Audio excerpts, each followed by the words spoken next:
experience is the experiment.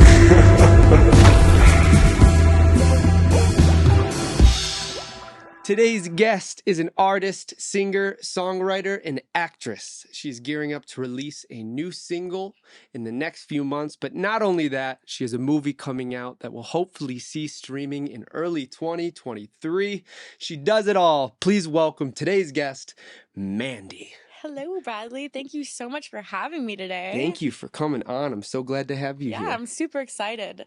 I was telling you, this is my first in-person podcast since 2020. So I was like super excited to get out of the house and like meet someone. Well, I am happy to have you here. So we were... Hi, Luna. Just the dog. So we were talking before and I kind of got a little bit of a rundown. Mm-hmm. I guess for a little reference, we know each other due to a mutual friend, Bardo. Yes, that is the man. He is Love the best him. of Beauty School Dropout. They've been on a few times. They're the best. They are. Them. And they're so talented, all of them. Amazing. One of I told him this because I was like, I stalked him. Social media stalked him until he finally responded to my DM. And I was like, please, Bardo, please produce my song. Please work with me. And he was like, oh, yeah, for sure. Dope. Send your song through. And I was like, I've stalked him. So I literally was like I went to his EP release drop party. Yeah. And I was like, I felt like such a stalker. I was like, I'm going to force this guy to work with me. Like, I love it. He thought it was funny, but I was like, I went full stalker mode. You know, there's something about that aspect of it though. There's a difference because back in the day it was knock down doors. Mm-hmm.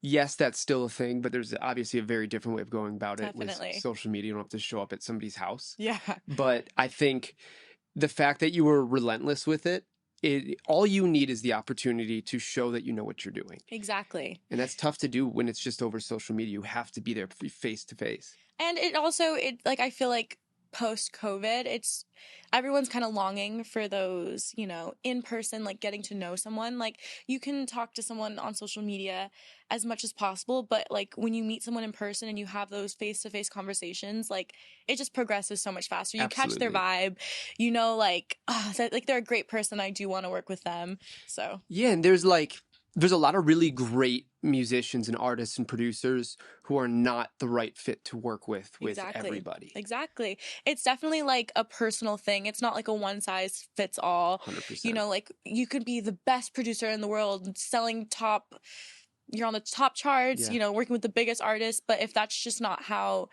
you like work in the studio, or if you're more of a collaborative person, or like the other person's more like doing it on their own, like it's so many things that go into it. And it's really important, like actually meeting the person. But I had like this gut feeling. I was like, I told my mom, because I was like, Mom, like I'm gonna meet him. She was like, girl, you've been trying for the past 2 months. He hasn't responded to your DMs. It's not gonna happen. I was like, no, Mom, it's gonna happen. I'm gonna meet this guy. She was like, you sound like a stalker. I was like, I will stalk him down. Whatever I told him that. I was like, I've takes. totally stalked you. And he's like, I appreciate your relentlessness. And I was like, thanks. I'm glad you're not creeped out by me right now. No, I love it. And there's always a line, but yeah, of course. But do what it takes, Yeah. like if you believe that you are the right person to be in the room with this producer, definitely make it happen. And exactly. you made it happen. Yeah. And I got a song together. I know. I'm so pumped. It's definitely a dream come true. He took everything inside of my head and put it on the track, and I'm so beyond excited. It's called When You Were a Virgin. Awesome. And I was like, ooh, a little risky. That's very Bardo. Yeah, yes. And I knew it. And I was like, there's no other person that I'd like to collaborate with on this song. And I'm just so glad that everything turned out the way it did. And it came out better than I could have even imagined. I love it. So tell me, where's the beginning of this story? How did you start doing music? How did you start writing? Who are you? I know. Who am I? That's a crazy question to think about, because I feel like music has just always been, something that has been a part of me. Like, I don't really remember a time before music, if that makes sense. When I was little, we used to have this like old rickety piano, and no one in my like immediate family plays music, they're all like sports, like, Yeah. and my mom put me in every sport imaginable. She did not want me to do music. She was like, what is this freak in our family doing, banging on the keyboard over there? Yeah. And I just kept doing it. And she's like, okay, if you're gonna be like doing this stuff, at least sound good. So she put me in lessons, and I just loved it. I was like eating it up. I was like, okay, cool. I'm taking piano lessons. Now I want to do vocal lessons. Now I want to learn guitar. And it just was nonstop. And like, by the time I was in high school, like, I was committed. Like, I knew that music was what I had to do. It wasn't even just something I wanted to do. It's the only way I felt like I could express myself. And that's something that when I told my parents, that I was like, this is how I know I'm serious about it. Because I don't know how to communicate things unless I'm putting it in a song. Totally. And so my dad was like, oh, it's a phase, Deb. Like, my mom's name's Deb. He's like, it's a phase, Deb. Like, don't worry about it. And I was like looking at my dad. I was like, it's not a phase. Like, this is the real deal. And I ended up, I'm a high school dropout. Just kidding. I was homeschooled. And I just started taking as many music lessons as I could, dance lessons, staging, the whole ordeal, because I wanted this to be it, you know? Yeah. I wanted to be trained. I wanted to be prepared for whatever could come my way, whatever opportunity. I wanted to be ready. And I ended up creating my first EP, 16, and I dropped it on my 16th birthday. That's crazy. That's so early. I mean, in know. an amazing way. Thank you. It was definitely, being a teenage girl, you're definitely like, when you see all the other girls like at football games or at like homecoming dances, you're like, oh man, like, I'm missing out on life. But looking back at it, like, I wouldn't change a thing. Like, I feel like those were such important years in my life to prepare me for what I want to do. And it just reaffirmed everything that, like, this is what I want out of life. And like, there's something about sacrifice that allows room for growth in a direction that some people don't get the option to have. And that's fine. And everybody's got their own path. There's somebody for everything. There's something for everybody. Definitely. But to be in this industry, to do what you are not only trying to do, but what you're doing, takes an ability to do more than other people, but not just do more, to be able to handle it and to find a way to live a beautiful, happy, sustainable life while also working your ass off. That's part of it. But I feel like the great thing about this industry, though, is I always tell people, like, if you want to be like famous, I definitely don't recommend music. It's like the worst industry to be in if you're like looking to become famous. But when you love the music and you love being a storyteller and you love creating art, then it's the most beautiful industry to be in, because all day you'll be working, but it doesn't feel like work. You're just like, I mean, of course you'll be tired after like a long day in the studio. You'll be like sweating from like playing a show, but like, and it's an emotional drain. It is definitely an emotional drain, and like a mental drain too, when you're like, you go through those roadblocks of writer's block and like, or you can't get that melody right. That's frustrating. But there's like that moment where you're like, whoa, 7 hours just passed by. Like, where did it go? Like, I was having a blast right now, just like writing with this friend of mine. And you're like what a lucky industry to be in, you know? Lucky. And also it's one of those things where it's not just there's a threshold you have to hit. If you hit that threshold of talent, of how hard you're working, how much you know, how successful you have the potential to be, definitely there's that threshold. And there's this town is full of people who surpass it on a level that is extraordinary. Definitely. But there's steps past the threshold. There is, am I willing to do the things I don't want to do? Do I hate social media sometimes? Of course. Do I love what it can bring me and the people I can find and the friends I've made and the successes that can be brought from it? I love it. And that's it's a vessel towards this industry that people have never had before. Yeah. But with that also comes keeping your head down when you got to work, and keeping your head up when you need to see the people passing by.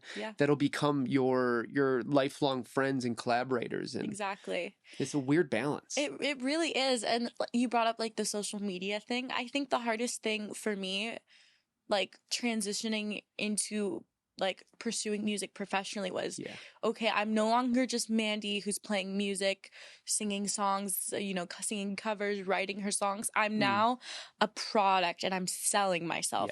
And that is a weird switch to make, because you're like retraining yourself. You're like, okay, I'm a brand now, but what does that mean? Yeah. And then you're also looking at it like, how am I different from everyone else that I'm like Yeah. inspired by? You know, like we could be in the same genre, but how am I different from them? Yeah. How do I bring a new form of emotion and a new way of bringing it to the ears than the person that Exactly. I'm looking up to? And that's such a crazy thing. And then when you go onto social media and you're like, have this like like this mindset that you're like, okay, I'm a product and I'm trying to like, then you get into like numbers and you're like, well, I don't have this many followers or this many streams, and like it gets all like types of like it worries me. That's what I get. freaky. It freaks you out a little bit. And then I have to remind myself, like, you know what? At the end of the day, like I'm creating music, and if people love that and I'm sharing with them on social media and that's what I'm using this platform, amazing. But if I don't have the numbers right now, I'm not going to worry about it, you know? In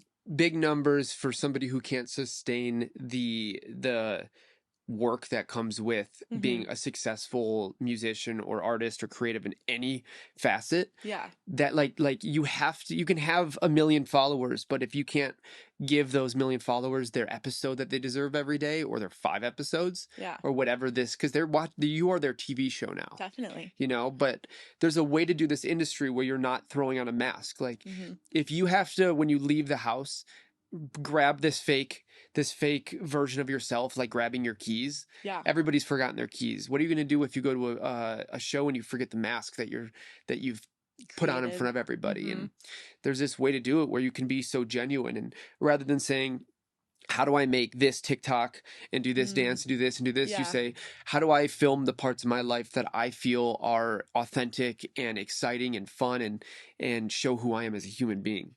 That's so important, because like when you are creating things and it's not your authentic self, I feel like people can sense that, you know. Absolutely. It's like you're like, wow, this is great, but like I don't like, I'm not connecting with it, and I don't know why. And you're like, this song is amazing, or this video is so cool, but like it doesn't draw me in. And I feel like it's because when you're not being your authentic self, you have a wall up, because you're in your head, you're like editing yourself, everything you're saying, you're critiquing everything you're doing, you're critiquing. And that's why I always want to be so authentic. I like, even on my songs, I'll like rewind them, I'll put them in reverse, and I'll do an emotion check. I'm like, okay, am I telling the story that I'm trying to tell? Am I telling what I feel, you know? Yeah, work in reverse. And that's why every time someone asks me like, oh, what genre are you? I'm like, I can't tell you a genre, because like, you know, when I released my 16 EP, that was so bubblegum pop, and like the songs I'm releasing now are definitely not. But that I'm a different person now than I was when I was 16. You should be. Do you know how boring life would be if you don't have this evolution that is your career, your humanity? I'm glad I evolved. I don't think I'd be friends with 16-year-old me. Well, you have these two types of people in the world. You have the people that say, I want the old Kanye. And then you have the people that say, oh, why is he the same person he was in 10 years ago? That's so boring. And it's like, you're never going to meet the standards of all the people around you.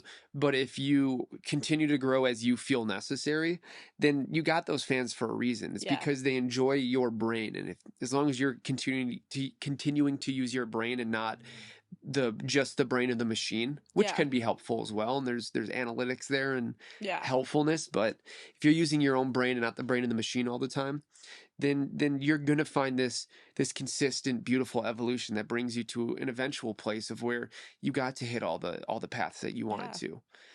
I think that's so important why to have a team too, though, because like it allows the artist to be the artist, and for the team to bring in the analytical side. Because when you start to do that, then it's just hard to like process all of it. It's just so much that goes into it, you know.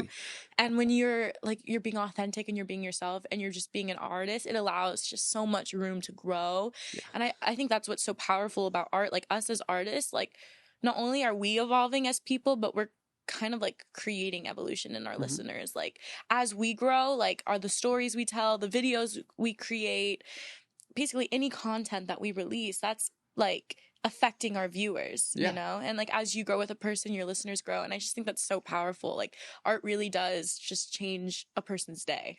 It changes their day, but it's also it helps mummify the moment you're in. Like you putting out an EP or an album at 16, you gave that to people already. Yeah. You don't need to be that person anymore because you already gave it to them. You gave, Exactly. you know, if you really put what you have inside into something, then you don't have to worry about doing it again because you've done it. You've Yeah. given them that. If they want that version of you today, it's there for them.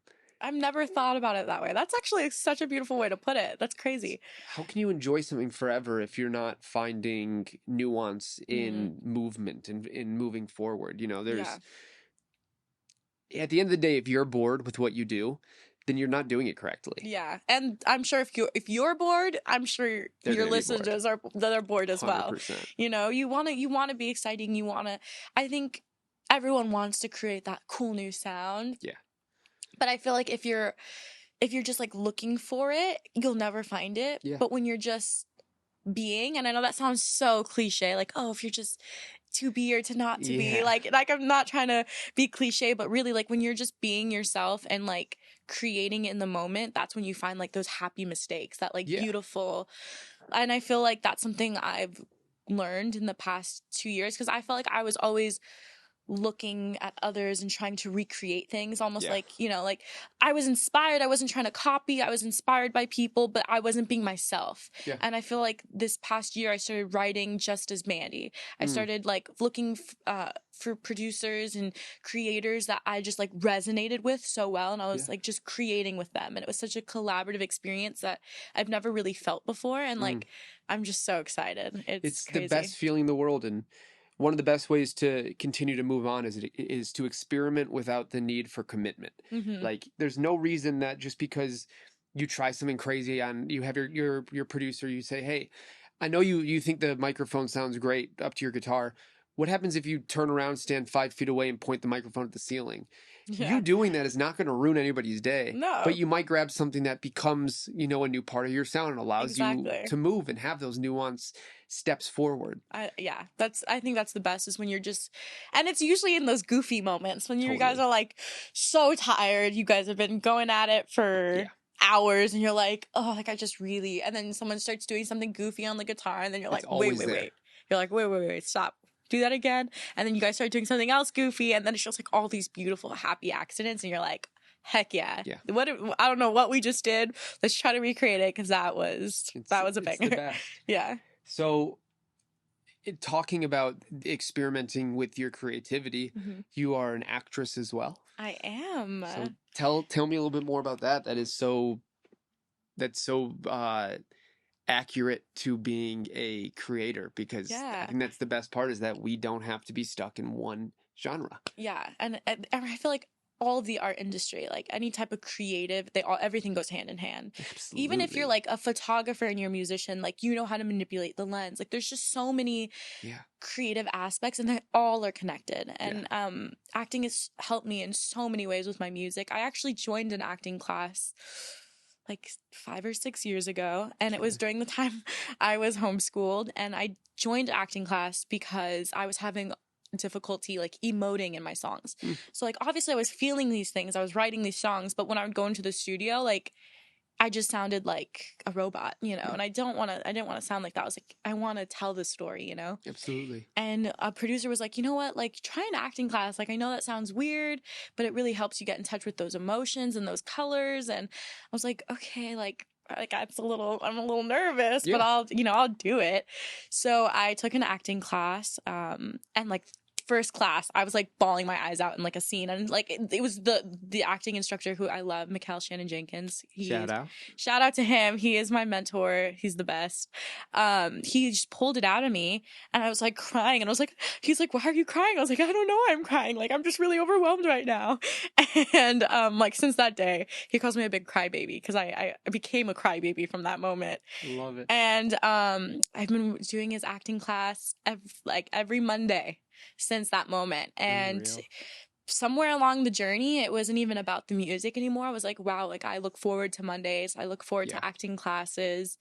And I started pursuing it in January. I got my agent, and I booked a movie. Thank you. Congrats. Thank you. I know, it was definitely, I feel like it happened fast, but then like I look back at it and I was like, wait, I've been training for 6 years. It really didn't happen fast. But I remember it happened. It happened. And I remember there was a moment where Mikkel sat me down and he was like, Mandy, what are you doing? And I was like, what do you mean what I'm doing? I'm in acting class with you. And he was like, yeah, but like, why are you here? And I was like, I'm here because of I like acting class. He's like, well, we know that you were able to get in touch with your emotions. You're still here. So do you love acting? And I was like, I do. He was like, well, then get a damn agent because you're ready. And I was like, oh, I mean, okay. And I am so grateful for that conversation because he really did push me. I don't think I would have made that jump. Yeah. And I'm so excited for this movie to come out. It's called Young G.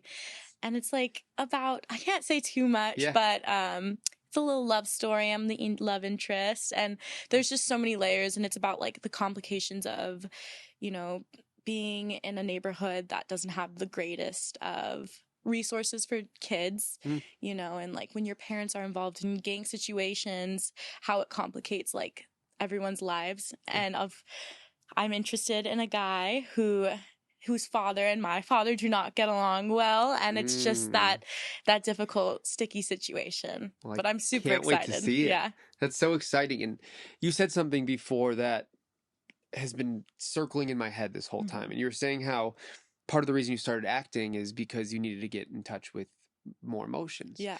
And now I'm thinking at all of the sessions I've had with people who are really phenomenal, and the difference between singing into a microphone like this and singing into a microphone like this. And when you change the facial expressions and your body movements, and clearly there's obviously an impetus that is coming from the brain and the way you're emoting. Yeah. That's so smart. And I think that's something that if you're out there and you're looking for a way to connect with your emotions, but also to express them, because so many people have the ability to connect and not express, or I shouldn't say ability. They are able to express or to connect, but are not yet able to express. Yeah. There we go. There we go. I get what you're saying. It's a tongue twister. It is.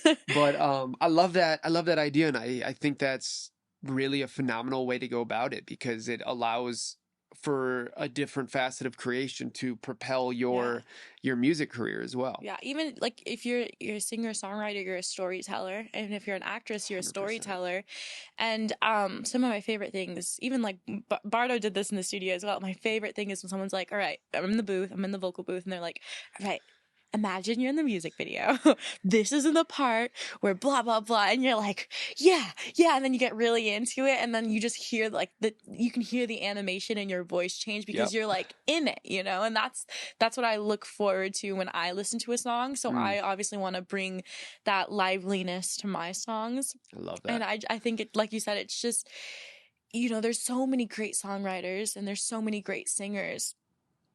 And I just think that like, if you're having difficulty connecting, like there's so many different avenues to get in touch with your emotions, especially through art, you know, even if it's painting or I love photography. Like I love, I work for a photographer as well, like as a side thing, just for fun. Yeah. But I feel like it really just changed things because I look at like photos differently, composition and all that stuff. And so whenever I'm like just taking photos on my phone, like it really like affects my mood. If it's like a sunset photo or like, you know, like a landscape photo, I'm like that I feel something, like it makes me feel happy. And like if I'm like trying to capture a moment, I'm like, okay, I'm gonna remember this moment and how I feel. And when I write a song or if I'm recording something, just go back to that moment and like that moment I captured, like how do I express that? It becomes part of your reel of life and just everything. And I think it really connects with what we're doing on a music level and on an acting level and all these things. Is you're trying to get a moment and capture it and mummify it and have it be able to be seen by the world and allow people to connect or not. And that's fine too. And that's part of this weird world of millions of songs being released a day. Is you don't need to connect with everybody and you can still have a fan base that will propel your life forever. There's a market for everything. I feel like there's like a big misconception that like, oh my goodness, the industry is so small and like but it's like it really isn't. There's especially with social media and especially that it's so like accessible to put your music out on these platforms. Like there's really a market for anything and everything, you know? And anyone. Yeah, exactly. And so I just feel like when people are like so concerned about that. I'm like, hey, just be you and create something that you're proud of. Even if you get haters, like if you don't have haters, are you really doing it right? Yeah. At that point, like you're never gonna please everyone, like you said. And Yeah. like, you know, haters tend to be your best fans sometimes. They're the first people to check on what you're doing, and they're the first people to like or comment on your stuff. It's like, you hate So me, it's but like, you watched it all. yeah, I'm like, keep hating because, you know, you're boosting my algorithm. Tell some I don't friends to mind. hate. Yeah. Absolutely. It sounds like creativity is an outlet that is and will continue to allow you to be the most authentic version of yourself, and I respect the hell out of that. And thank you. And for somebody who is a college dropout or a high school dropout, you're incredibly well spoken. Thank you. I appreciate that. I had a good teacher. Shout out mom. Just kidding. She wasn't my teacher. I actually had a teacher. You had a teacher? Yeah. We'll shout out mom anyways. Shout out mom for dealing with me for most of the days. Shout out to all the moms out there. I know. I don't know where I'd be without mine. Oh, don't make me cry.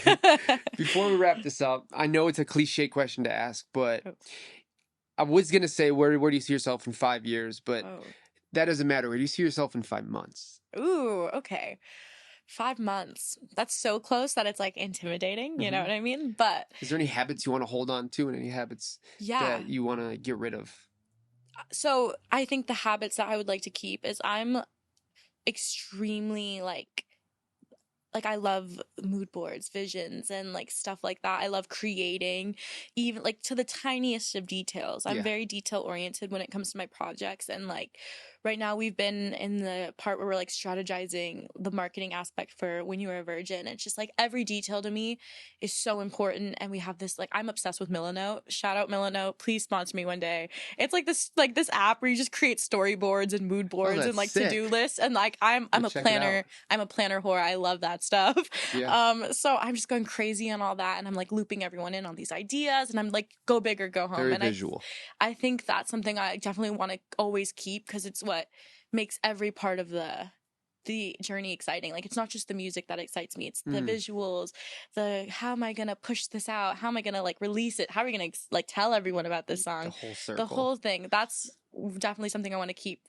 I think something I want to get rid of is I do get easily overwhelmed by looking at people of similar, you know, following or like maybe similar style, and I'm like, I compare myself, and I have to remind myself that not everyone's journey is the same, and even if theirs progresses a little bit faster than mine, that doesn't deter anything that I'm doing here, or take any value away from any of my art, you know?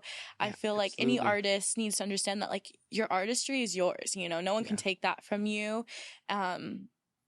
Just that your journey is going to be different. And like one of my favorite quotes is dare to suck, because if you never put yourself out there, you'll never grow at all, you know? So even if like I put something out and it's a total flop, like at least I'm like doing something, I'm creating something, I'm not just stagnant.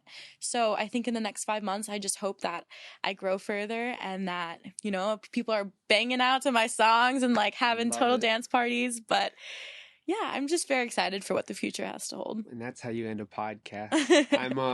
I'm hoping that in 5 months you get to take a listen to this and see how the hard work pays off, and how sticking with your guns pays off. And to everybody out there, keep your ears open for some new music. Yes. Go stream what's already out there, and keep your eyes open for a movie. Yeah. That's crazy. I'm super excited. Thank you so much, Bradley, for having me. Let's reconvene when all that's out, and I want to hear how it all went. Yes, I'm so excited. Awesome. I appreciate you coming on. Thank you, everybody, Thanks, guys, for watching. Thank you, everybody. And to everybody out there, I'm Mandi, and this is an experiment. Bye, everybody.